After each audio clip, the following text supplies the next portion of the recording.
High friends, welcome to Sam's kitchen. Friends, आज आपण आहे ना 2 पदार्थ वापरून एक मस्त असं खुसखुशीत खमंग स्नॅक्स बनवणार आहोत. तर ते 2 पदार्थ म्हणजे पालक आणि पनीर.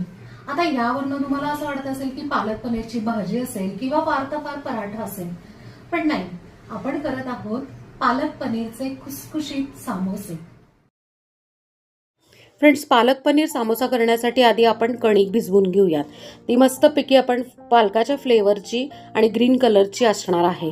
त्यासाठी मी पालकाची पेस्ट घेतलेली आहे 1 बाउल. त्यानंतर दुसऱ्या बाउलमध्ये आपण मैदा, मीठ, तूप आणि ओवा हे सगळं आहे ना कोरडं आधी जिन्नस मिक्स करायचं. ह्याचं कारण का, तर मैद्याच्या प्रत्येक कणाला तूप लागेल म्हणून ही स्टेप फार गरजेची आहे. त्यानंतर थोडी थोडी पालकाची पेस्ट यूज करून मस्त एकदम जरा जास्त घट्ट कणिक मळून घ्यायची आहे.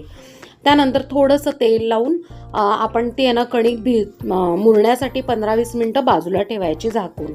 15-20 मिनटानंतर परत कणिक मळून घ्यायची आणि सॉफ्ट करायची. आता आपल्याला हे स्टफिंग करायचं आहे. त्यासाठी एका बाउलमध्ये किसलेलं पनीर घ्यायचं आहे. 200 ग्रॅम पनीर मी इथे बारीक किसून घेतलेलं आहे. त्यानंतर बारीक चिरलेले काजू, बारीक चिरलेली हिरवी मिरची, चवीप्रमाणे मीठ, काळी मिरी पावडर आणि भरपूर बारीक चिरलेली कोथिंबीर असं सगळं मिक्स करून स्टफिंग रेडी करून घ्यायचं आहे. फुलक्या एवढा गोळा करून लाटून घ्यायचं मीडियम, फारे पातळ फारे जाडणे. त्यानंतर मधून कट द्यायचा, म्हणजे एका पोळीमध्ये आपले 2 समोसे तयार होतात. आणि जसं व्हिडिओमध्ये दाखवलंय त्या पद्धतीने समोसे तयार करून घ्यायचे आणि एका साईडला तेल गरम करायला ठेवायचं.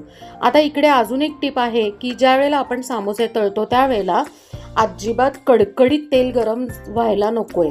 किंचित थोडंसं गरम झालं की त्यात समोसे सोडून घ्यायचे आणि मंद आचेवर म्हणजे लो फ्लेमवर समोसे तळून घ्यायचे. असं केल्याने काय होतं माहिती आहे का, की समोसे गार झाल्यावर सुद्धा आपले कुरकुरीत आणि खुसखुशीत राहतात. आणि हे समोसे तुम्ही केचप बरोबर सर्व करू शकता.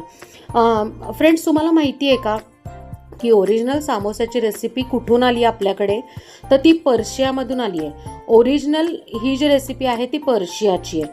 तिकडे सॅम्बोसॅग म्हणून नावाने आहे आणि ते लोक त्याच्यातनं स्वीट स्टफिंग करतात. जसं आपली पेस्ट्री वगैरे असते ना, तशा पद्धतीचं ते स्वीट स्टफिंग असतं.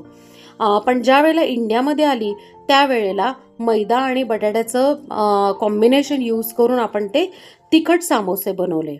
तर प्रत्येकाला समोसे हे आवडतात, असं कोणीच नसेल की ज्यांना समोसे आवडत नाही. सो नक्की करून बघा आणि मला कमेंटमध्ये सांगा.